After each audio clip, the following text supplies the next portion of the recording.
پردے کا حکم ہے عورتوں کے لیے، آسان ہے اگر عورت چاہے گی. حیا کا حکم ہے عورت کے لیے، بہت آسان ہے اگر وہ چاہے گی. اگر وہ نہیں چاہے گی تو پردہ بھی مشکل ہے، حیا بھی مشکل ہے. ایسا نہیں ہے کہ اللہ نے ایسا نہیں تھوپا کہ جس طرح کوئی ایک سردار ہوتا، حاکم ہوتا، بادشاہ ہوتا، چلو یہ کرو، چلو اچھی باتیں کر رہے، مسواک کرو، مسواک کر رہے، کپڑے ایسے پہنو، ایسا نہیں. یہی وجہ ہے کہ جب یہ بات کہی گئی تو کسی بھی یہودی نے یا کسی بھی عیسائی نے اس بات پر کوئی اعتراض نہیں کیا، اور آج بھی نہیں کر سکتا. اسی واسطے ان کے منہ پر قفل لگ گیا تھا، تالا لگ گیا تھا. طرح طرح کی بدماشیاں یہود تو کرتے تھے، لیکن کبھی انہوں نے اس بات کا انکار نہیں کیا نہیں ہماری توریت میں نہیں ہے ذکر.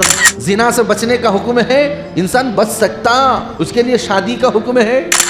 اس سے پہلے بھی میں نے عرض کیا تھا نبی اور رسول میں فرق ہوتا ہے. أعوذ بالله من الشيطان الرجيم بسم الله الرحمن الرحيم ما بعد فأعوذ بالله من الشيطان الرجيم بسم الله الرحمن الرحيم الذين يتبعون الرسول النبي الأمي الذي يجدونه مكتوبا عندهم في التوراة والإنجيل يأمرهم بالمعروف وينهاهم عن المنكر ويحل لهم الطيبات ويحرم عليهم الخبائث ويدع عنهم إسرهم والأغلال التي كانت عليهم فالذين آمنوا به وعزروه ونصروه واتبعوا النور الذي أنزل معه اولئک هم المفلحون. صدق اللہ مولانا العظیم. جو لوگ رسول نبی امی کی پیروی کرتے ہیں اور آپ کے تذکرے کو اپنے پاس توریت اور انجیل میں پاتے ہیں کہ آپ انہیں اچھائی کا حکم دیں گے اور انہیں برائی سے روکیں گے اور ان کے لیے پاکیزہ چیزیں حلال فرمائیں گے اور ان کے لیے گندی چیزوں کو حرام قرار دیں گے اور ان پر جو بوجھ ہے، طوق ہے، اسے نکال پھینکیں گے. جو لوگ ایمان لائیں گے آپ پر اور تعظیم کریں گے، مدد کریں گے اور اس نور کی اتباع کریں گے جو آپ کے ساتھ بھیجا گیا، تو یہی لوگ کامیاب ہے، بامراد ہے. حضرات سامعین، بزرگان محترم، یہ سورۃ الاعراف کی آیت نمبر 157 تلاوت کی گئی ہے. اس آیت مبارکہ میں اللہ تبارک و تعالیٰ نے حضور اکرم صلی اللہ علیہ وسلم کی خصوصیات اور آپ صلی اللہ علیہ وسلم کے فضائل اور آپ صلی اللہ علیہ وسلم کے امتیازات کو بیان فرمایا ہے. اور آپ کے فضائل بے شمار کیوں نہ ہوں، جبکہ آپ امام الانبیاء جو بنائے گئے، تمام نبیوں کے امام الرسل آپ کو بنایا گیا، تمام رسولوں کے امام، تمام رسولوں کے سردار. ہر نبی سے کہا گیا تھا کہ سب سے آخر میں جس نبی کو میں بھیجنے والا ہوں، نبی آخر الزمان وہ محمد عربی صلی اللہ علیہ وسلم ہوں گے. اور جتنی بھی آسمانی کتابیں اللہ تبارک و تعالیٰ نے بندوں پر نازل کی ہے، زبور کو حضرت داؤد علیہ السلام پر اتارا، توریت کو حضرت موسیٰ علیہ نبینا علیہ السلام پر اتارا، انجیل کو حضرت عیسیٰ علیہ السلام پر اتارا، ہر آسمانی کتاب میں حضور اکرم صلی اللہ علیہ وسلم کا ذکر موجود تھا ہے۔ یہی وجہ ہے ہر نبی اپنی قوم سے کہا کرتے تھے، ہر نبی اپنی امت کو سمجھایا کرتے تھے، اگر تم نبی آخر الزمان صلی اللہ علیہ وسلم کا زمانہ پالو تو تم ان کی مدد کرنا، ان کی نصرت کرنا، ان پر ایمان لے آنا۔ یہ ہر نبی اپنی امت کو تعلیم دیا کرتے تھے، ترغیب دیا کرتے تھے۔ ان آیات کے اندر یہی تذکرہ موجود ہے۔ حضرت موسیٰ علیہ السلام نے ایک مرتبہ دعا کی تھی، اے اللہ میری جو قوم ہے بنی اسرائیل، انہیں ہدایت پر رکھنا اور انہیں اپنی ذات سے ملائے رکھنا اور انہیں سیدھے راستے پر چلاتے رہنا۔ تو اللہ تبارک و تعالیٰ نے ان سے کہا تھا، آپ کی امت بنی اسرائیل فلاح یاب بھی ہوگی، سیدھے راستے پر بھی رہے گی، لیکن اس کے لیے ایک شرط ہے۔ اسی شرط کو اللہ تبارک و تعالیٰ نے یہاں بیان فرمایا۔ وہ شرط کیا ہے؟ نبی آخر الزمان محمد عربی صلی اللہ علیہ وسلم تشریف لا لیں تو اب یہ یہود کا کام یہ ہے، بنی اسرائیل کا کام یہ ہے، اگر وہ نبی آخر الزمان کو فالو کریں گے، ان کا کہنا مانیں گے اور ان پر اتاری ہوئی کتاب پر ایمان لائیں گے تو فلاح یاب رہیں گے، کامیاب رہیں گے، ورنہ کامیابی کا تصور نہیں کیا جا سکتا۔ فرمایا الذین یتبعون الرسول النبی الامی الذی، اللہ تبارک و تعالیٰ نے فرمایا کہ آپ کی صفات بیان کر رہے ہیں۔ سب سے پہلی آپ کی صفت بیان کی گئی، آپ رسول ہے۔ اس سے پہلے بھی میں نے عرض کیا تھا، نبی اور رسول میں فرق ہوتا ہے۔ رسول وہ ہوتے ہیں جن کو نبی بنا کر بھی بھیجا جاتا ہے اور ساتھ میں کتاب بھی دی جاتی ہے، وہ رسول۔ اور جو نبی ہوتے ہیں ان کو کتاب نہیں دی جاتی، بلکہ پچھلی جو کتاب اتری ہے حکم دیا جاتا اسی کو فالو کیجئے اور قوم کو اسی کتاب کے مطابق چلائیے۔ بنی اسرائیل کے اندر کئی انبیاء آئے، کئی نبیاں آئے۔ توریت تو موسیٰ علیہ السلام پر اتری، وہ رسول ہے۔ اس کے بعد کئی ایک نبی آئے، وہ تمام کے تمام توریت پر عمل کرتے تھے، توریت کی تعلیم دیا کرتے تھے۔ لیکن آپ صلی اللہ علیہ وسلم رسول ہیں، آپ پر قرآن مجید اتارا گیا تو وہ فرق واضح کیا گیا، نبی نہیں بلکہ رسول ہے جنہیں کتاب بھی دی گئی ہے، پہلی صفت۔ دوسری صفت النبی الامی، کہ یہ جو رسول ہیں وہ نبی امی رہیں گے۔ امی کہتے ہیں جو لکھنا پڑھنا نہ سیکھے ہوں۔ اور عرب جو قوم تھی، عرب قوم وہ امیین کہلاتی ہے، ان کے درمیان میں لکھنے پڑھنے کا رواج نہیں تھا۔ اشعار یاد تھے، بہت ساری عربی چیزیں یاد تھی، لکھنے پڑھنے کا رواج ان کے پاس نہیں تھا۔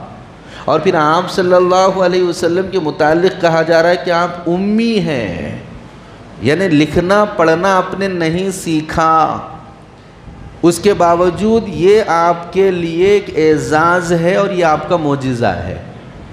ایک آدمی لکھنا پڑھنا جانتا ہو اور وہ باتیں بڑی بڑی کہہ رہا ہو، علمی باتیں، تو سامنے والا کہتا ہے کہ بھائی قابلیت ہے، پڑھا ہوا ہے، اس واسطے کہہ رہا ہے۔ لیکن قرآن کہہ رہا ہے کہ آپ صلی اللہ علیہ وسلم امی ہیں، لکھنا پڑھنا آپ نے نہیں سیکھا، اس کے باوجود علم کا سمندر بہا رہے ہیں، قرآن جیسی کتاب امت کو دے رہے ہیں۔ تو یہ آپ صلی اللہ علیہ وسلم کا معجزہ ہے اور یہ آپ صلی اللہ علیہ وسلم کے لیے ایک اعزاز کی بات ہے۔ آپ کا کوئی استاذ نہیں ہے، اس کے باوجود اللہ نے اتنے علوم آپ کو عطا فرمائے کہ آپ نے امت کو سیراب کر دیا، اور قیامت تک جتنی انسانیت آنے والی ہے تمام کی رہنمائی فرمائی ہے، اتنے علوم آپ کو دیے گئے، تو یہ آپ صلی اللہ علیہ وسلم کے لیے امی ہونے کے ساتھ ساتھ ایک بہت بڑے اعزاز کی بات ہے۔ تو اللہ اسی کو ذکر فرما رہے النبی الامی الذی، اور ایک تیسری صفت بیان کی جا رہی ہے کہ یجدونہ مکتوبا عندہم فی التوراۃ والانجیل، اے یہودیو، اے عیسائیو، کھولو توریت کو اور کھولو انجیل کو، اس کے اندر دیکھو نبی علیہ السلام کا تذکرہ ملے گا۔ اللہ نے ہر آسمانی کتاب میں آپ کا تذکرہ کیا، یہی وجہ ہے کہ جب یہ بات کہی گئی تو کسی بھی یہودی نے یا کسی بھی عیسائی نے اس بات پر کوئی اعتراض نہیں کیا، اور آج بھی نہیں کر سکتا۔ وہ دوسرے باتوں میں اعتراض کریں گے، نہیں مانیں گے، لیکن اس بات کو وہ مانتے ہیں کہ آپ صلی اللہ علیہ وسلم کا ذکر توریت میں موجود ہے، انجیل میں موجود ہے۔ اسی واسطے ان کے منہوں پر قفل لگ گیا تھا، تالا لگ گیا تھا۔ طرح طرح کی بدماشیاں یہود تو کرتے تھے، لیکن کبھی انہوں نے اس بات کا انکار نہیں کیا، نہیں ہماری توریت میں نہیں ہے ذکر، ہماری انجیل میں ذکر نہیں آیا، قرآن غلط کہہ رہا ہے، کبھی پوری تاریخ میں نہیں آیا ہے۔ کیوں؟ یہی ہے آپ صلی اللہ علیہ وسلم کا معجزہ اور صفت ہے آپ صلی اللہ علیہ وسلم۔ اللہ نے پہلے ہی جس کتاب کو اتارا اس میں ذکر کر دیا، یہاں تک کہ واضح طور پر آپ صلی اللہ علیہ وسلم کے توریت اور انجیل کے تذکرے کتابوں میں آج بھی موجود ہے۔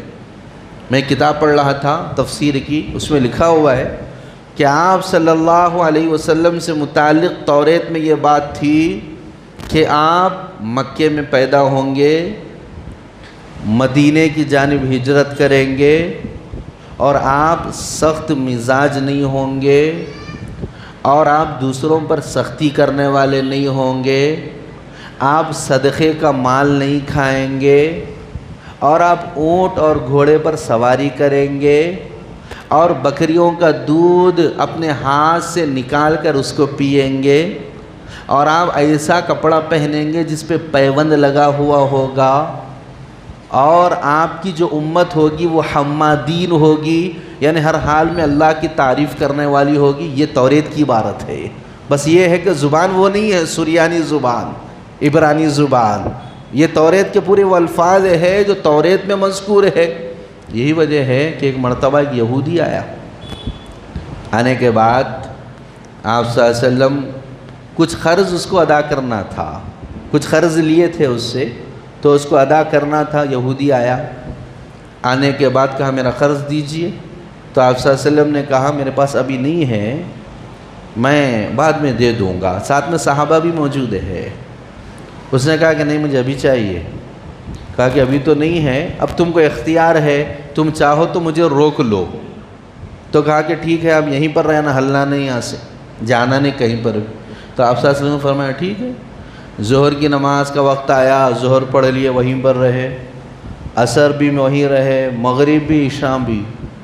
جب یہ نمازیں ہو گئی صحابہ طیش میں آ گئے اور کہا اللہ کے نبی، ایک یہودی کے قید میں آپ رہیں گے، یہ ہم کو برداشت نہیں ہوتا۔ اس کو ڈرانے لگے، اس کو دھمکانے لگے آنکھوں سے، چھوڑ دے ورنہ تیرا بہت برا ہونے والا ہے۔ اب انہیں خاموش دی، ماجرہ دیکھ رہا، یہاں تک کہ آپ صلی اللہ علیہ وسلم کو بھی علم ہو گیا۔ تو آپ صلی اللہ علیہ وسلم نے صحابہ کو بلایا، بلا کر کیا تم نے ان سے کیا کہا؟ انہوں نے کہا کہ ہم نے بس یہ کہا کہ وہ آپ کو قید کیا ہوا ہے، اس واسطے ہم یہ چاہ رہے ہیں کہ بس آپ پر کوئی سختی وہ نہ کرے۔ تو آپ صلی اللہ علیہ وسلم نے کہا کہ میں اس کا قرض ادا کرنا ہوں، اگر وہ مجھے روکتا ہے تو اس میں کوئی حرج کی بات نہیں ہے، اور تمہیں ڈرانے دھمکانے کی ضرورت نہیں ہے۔ یہاں تک کہ فجر کی نماز کا وقت آیا، اس کے بعد پھر وہ یہودی سامنے آیا، آنے کے بعد کہا کہ مجھے نہ آپ کو قید کرنا مقصود تھا اور نہ میں آپ کو تکلیف دینا چاہ رہا تھا، میں نے توریت کے اندر یہ بات پڑھی تھی کہ جو نبی آخر الزماں ہوں گے وہ سخت مزاج نہیں ہوں گے، شفقت سے بھرپور ہوں گے۔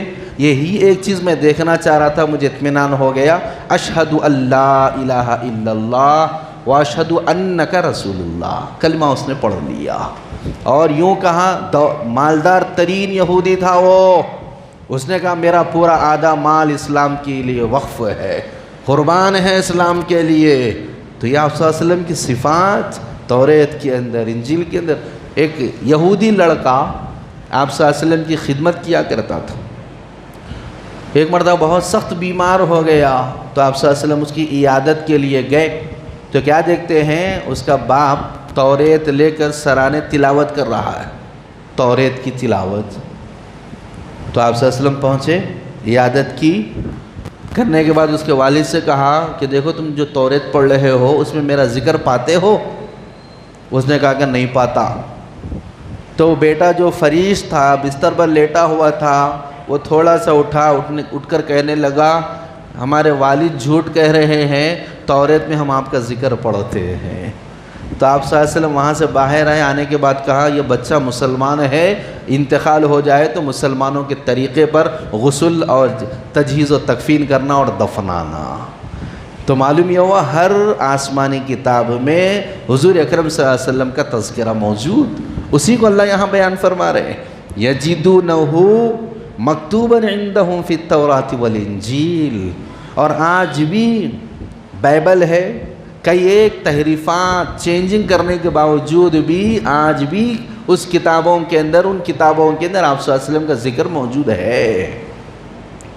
پھر آپ کی اور ایک صفت بیان کی گئی، یأمرہم بالمعروف، آپ کیا کریں گے، لوگوں کو اچھائی کا حکم دیں گے۔ اور اچھائی کا حکم دینا تو ہر نبی کی صفت تھی اور ہر نبی کا شیوا تھا، لیکن ایک خصوصی امتیاز آپ صلی اللہ علیہ وسلم کو دیا گیا تھا، امر بالمعروف نہی عن المنکر، اچھائی کا حکم دینا، برائی سے روکنا، ایک خصوصی وصف اور ایک خصوصی کمال آپ صلی اللہ علیہ وسلم کو دیا گیا تھا۔ اسی واسطے آپ صلی اللہ علیہ وسلم نے فرمایا مجھے اللہ نے ایسا شرف عطا فرمایا کہ میں تمہارے سامنے بات رکھتا ہوں تو جو آنکھیں جو نابینا ہیں انہیں حق دکھائی نہیں دیتا، تو وہ آنکھیں بینا ہو جاتی ہے اور آنکھیں حق کو دیکھنے لگتی ہے، اور جو کان جن پر مہر لگ چکی ہوتی ہے اور وہ کان بند ہو چکے ہوتے ہیں، میں انہیں بات کرتا ہوں تو ان کے وہ مہر کھل جاتے ہیں اور حق بات ان کے دل میں جاتی ہے، اور وہ دل جس پہ تالے لگے ہوئے ہوتے ہیں میری اچھائی اور میرے پیغامات کے ذریعے سے ان کے دل کھل جاتے ہیں۔ تو گویا کہ یہ خصوصی ملکہ، یہ خصوصی امتیاز، اچھائی کا حکم، برائی سے روکنا، یہ آپ صلی اللہ علیہ وسلم کو دیا گیا تھا، یہ خصوصی آپ صلی اللہ علیہ وسلم کے اندر ایک کمال تھا۔ کئی ایک واقعات اس طرح کے موجود ہے کہ آپ نے کس طرح شفقت کے ساتھ، محبت کے ساتھ قریب کیا، اور آپ نے ایسی ایسی باتیں بیان کی کہ پڑھا لکھا بھی اس کو سمجھتا تھا اور گاؤں کا ایک دیہاتی آدمی بھی اس کو سمجھ جاتا تھا۔ یہ ہنر اور یہ کمال، یہ خصوصیت آپ صلی اللہ علیہ وسلم کو عطا کی گئی تھی۔ اس کے بعد صفت بیان کی گئی وَيُحِلُّ لَهُمُ الطَّيِّبَاتِ، کہ آپ پاکیزہ چیزوں کو حلال کرتے ہیں، جو پاکیزہ چیزیں ہیں جس سے انسان کی زندگی وابستہ ہے، جسمانی اعتبار سے بھی فائدہ مند ہے، روحانی اعتبار سے بھی فائدہ مند ہے، وہ تمام چیزیں اللہ نے آپ صلی اللہ علیہ وسلم کے ذریعے سے حلال قرار دی ہے، اور آپ صلی اللہ علیہ وسلم نے کہا یہ حلال جانور ہے، یہ حلال چیزیں ہیں، اس کو استعمال کرو، یہ حلال چیزیں ہیں ان کو یوز کرو، اور یہ حرام چیزیں اس کو یوز نہیں کرنا اور اس کے قریب نہیں جانا۔ نشہ ہے، شراب ہے، خنزیر ہے، زنا ہے، بدکاری ہے، یہ تمام کی تمام چیزیں حرام قرار دی گئی، اس کو استعمال نہیں کرنا، یہ آپ صلی اللہ علیہ وسلم نے بتلایا۔ وَيُحَرِّمُ عَلَيْهِمُ الْخَبَائِثَ، خبیث ترین چیزیں جو انسان کو نقصان دینے والی دنیاوی اعتبار سے بھی اور اخروی اعتبار سے بھی آپ نے حرام قرار دیا کہ یہ ایمان والا اس کو استعمال نہیں کر سکتا۔ وَيَضَعُ عَنْهُمْ إِصْرَهُمْ وَالْأَغْلَالَ الَّتِي كَانَتْ عَلَيْهِمْ، اور جو قوموں کے اوپر ایک بوجھ تھا اور غلامیت کی ایک بیڑی تھی تو آپ صلی اللہ علیہ وسلم نے اس کو ختم کر دیا۔ لوگوں کو غلام بنا لیا گیا تھا، لوگ غلامانہ زندگی گزارتے تھے. آپ صلی اللہ علیہ وسلم کی جو پاکیزہ شریعت ہے اور پاکیزہ تعلیمات ہے اس کے ذریعے سے انسان کی غلامی سے نکل کر اللہ کی غلامی میں داخل ہوا. ورنہ انسان کے اوپر انسان حکومت کرتا، اس کو ذلیل کرتا، اس کو رسوا کرتا، اس کو اپنا غلام بنا کے رکھتا. تو کہا گیا کہ انسان کا غلام نہیں ہے، بلکہ یہ بھی انسان ہے، یہ بھی انسان ہے. حقیقی معنی میں یہ انسان اللہ کا غلام ہے، اللہ کا بندہ ہے، اسی کی اطاعت اور اسی کی فرمانبرداری ہونی چاہیے. وَيَضَعُ عَنْهُمْ إِصْرَهُمْ وَالْأَغْلَالَ الَّتِي، اور بنی اسرائیل اپنے گناہوں کی وجہ سے بنی اسرائیل کے اوپر اللہ نے سخت احکامات نافذ کیے تھے. ان کے جرم کی وجہ سے، ان کی شرارتوں کی وجہ سے اس کو بھی آپ صلی اللہ علیہ وسلم نے ختم کر دیا. کیا حکم تھا بنی اسرائیل کے اوپر؟ ایک حکم یہ تھا اگر ناپاکی اور گندگی وہ بدن کے کپڑے پر لگ جائے، کپڑے کے کسی حصے پر، تو اب اس کو کاٹ دینا پڑتا تھا. دھونے سے پاک نہیں ہوتا تھا کپڑے کا حصہ ہو. ناپاکی لگ گئی، گندگی لگ گئی تو اب اس کپڑے کو کاٹ کر پھینکنا پڑتا تھا. لیکن اس امت پر، انسانیت پر اللہ نے آپ صلی اللہ علیہ وسلم کے ذریعے سے رحم فرمایا کہ دھونے سے بھی وہ چیز پاک ہو جائے گی. اس طرح کئی ایک احکامات ہے. اور ایک حکم یہ دیا تھا کہ ہفتے کے دن شکار نہیں کرنا. وہ بنی اسرائیل کے لیے تھا، ان کی شرارتوں کی وجہ سے بعد میں سب ختم کر دیا گیا. بلکہ احرام کی حالت میں ہے، حرم میں ہے، وہاں شکار نہیں کرنا، اس کے علاوہ کہیں پر بھی ہو تو شکار کر سکتے. تو یہ بھی ایک حکم دیا. تو اسی کا ذکر ہے کہ آپ صلی اللہ علیہ وسلم نے آسانیاں پیدا کی. اس واسطے کہا گیا کہ الدین یسرن، دین آسان ہے. ما جعل لکم، کہ اللہ تبارک و تعالیٰ نے بھی فرمایا کہ دین میں کوئی تنگی نہیں ہے، حرج نہیں ہے، دین کے اندر آسانیاں ہیں. لا یکلف اللہ نفسا الا وسعها، اللہ نے اتنا ہی بوجھ ڈالا ہے جتنا انسان برداشت کر سکتا ہے، جتنا بوجھ انسان اٹھا سکتا ہے. اس واسطے شریعت کے کسی بھی حکم پر چلنے کے لیے کبھی بھی یہ مت سوچیے کہ یہ مجھ سے نہیں ہو سکتا. اگر خدا نخواستہ اگر آپ سے نہیں ہو سکتا تو اللہ آپ کو اس کا مکلف ہی نہیں بناتے. اللہ اگر آپ کو حکم دے رہے ہیں تو وہ اس واسطے کہ آپ اس کام کو کر سکتے. زنا سے بچنے کا حکم ہے، انسان بچ سکتا، اس کے لیے شادی کا حکم ہے. سود سے، رشوت سے اللہ نے بچنے کا حکم دیا، انسان چاہے تو بچ سکتا. ایسا نہیں ہے کہ بھئی زمانہ تو سود کا چل رہا ہے، رشوت کا چل رہا ہے، حرام کاری کا چل رہا ہے، اب کیسے بچیں گے؟ نہیں، انسان کے اندر وہ کیپیسٹی ہے، وہ صلاحیت ہے، اسی واسطے تو اللہ نے حکم دیا ہے. کوئی تنگی اسلام نے، شریعت نے انسان کے اوپر نہیں کی ہے، بلکہ نبی رحمت صلی اللہ علیہ وسلم کے صدقے اور طفیل میں انسانیت کے لیے آسانیاں اللہ نے پیدا کی ہے. اسی کا تذکر اللہ یہاں فرما رہے ہیں. وَيَضَعُ عَنْهُمْ نِصْرَهُمْ وَالْأَغْلَالَ الَّتِي كَانَتْ عَلَيْهِمْ، ان تمام بوجھوں کو، اس تمام غلامیت کو، ان تمام کے تمام دشواریوں کو نبی رحمت صلی اللہ علیہ وسلم نے ختم کر دیا. آسانیاں پیدا کی ہے ہم سب کے لیے اور پوری امت کے لیے. اس واسطے ہر شریعت کا حکم آسان ہے اگر ہم چاہے، مشکل ہے اگر ہم نہ چاہے. پردے کا حکم ہے عورتوں کے لیے، آسان ہے اگر عورت چاہے گی. حیا کا حکم ہے عورت کے لیے، بہت آسان ہے اگر وہ چاہے گی. اگر وہ نہیں چاہے گی تو پردہ بھی مشکل ہے، حیا بھی مشکل ہے. تو یہ چیز کو سمجھنے کی ضرورت ہے. دین آسان ہے، شریعت آسان ہے، اسلام آسان ہے چلنے والوں کے لیے، نہیں چلنے والوں کے لیے وہ دشوار ہے ان کے اعتبار سے، ورنہ اللہ نے تو دین کو آسان کر رکھا ہے. پھر فرمایا فالذین آمنوا بہ وعزروہ ونصروہ واتبعوا النور الذی انزل معہ. آخر میں فرمایا نبی علیہ السلام پر ایمان لانا اور آپ کی کا احترام کرنا اور آپ کی مدد کرنا اور قرآن کو فالو کرنا، یہ چیز ہے کامیابی دلانے والی. اگر کوئی صرف ایمان لائے، دل میں نبی علیہ السلام کا احترام نہ ہو، ادب نہ ہو، ناکام ہے، وہ ناکام ہے. کوئی شخص ایمان لائے لیکن نبی علیہ السلام کی دین کی مدد نہ کرے، آپ صلی اللہ علیہ وسلم جب تک حیات تھے، جب تک آپ صلی اللہ علیہ وسلم کی مدد کرنا اور آپ کو ذرہ برابر تکلیف پہنچنے نہ دینا، یہ ذمہ داری تھی، صحابہ نے انجام دی ہے. صحابہ نے اب ہماری ذمہ داری کیا ہے؟ آپ دنیا سے پردہ فرما گئے، اب دین کی نصرت کرنا ہے، دین کی مدد کرنا، شریعت کا تعاون کرنا، قرآن کی مدد کرنا۔ یہ اس کی مدد یہ ہے کہ اس کے پیغام کو عام کرنا، خود اس کے اوپر چلنا، دوسروں کو دین کی طرف بلانا، اور دین کے خاطر اگر کسی کے اوپر مشقتیں آ رہی ہے تو اس کی مدد کرنا، ایمان کے خاطر کوئی پریشانی میں مبتلا ہے اس کی مدد کرنا، ایمان پر جمانا، یہ ہماری ذمہ داری ہے۔ تو ہم اگر اس طرح دین کی مدد کریں گے تو یوں سمجھیے کہ ہم نے حضور اکرم صلی اللہ علیہ وسلم کی مدد کی ہے، آپ کی نصرت کی ہے، کتنی بڑی سعادت کی بات ہوگی۔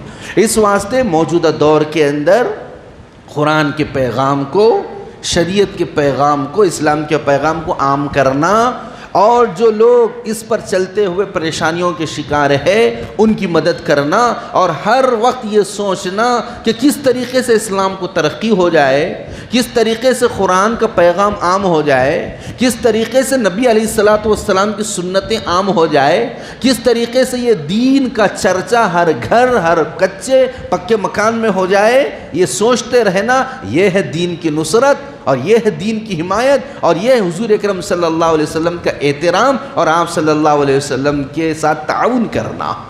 اور یاد رکھیے اہم بات کہ حضور اکرم صلی اللہ علیہ وسلم کو فالو کرنا ہے اور آپ کے سنتوں پر چلنا ہے تو احترام اور ادب کے ساتھ، آپ کی محبت کو دل میں بسا کر آپ کے دین پر چلنا ہے۔ ایسا نہیں ہے کہ اللہ نے ایسا نہیں تھوپا کہ جس طرح کوئی ایک سردار ہوتا، حاکم ہوتا، بادشاہ ہوتا، چلو یہ کرو، چلو اچھی باتیں کر رہے، مسواک کرو، مسواک کر رہے، کپڑے ایسے پہنو، ایسا نہیں ہے، بلکہ آپ نے تو کہہ دیا۔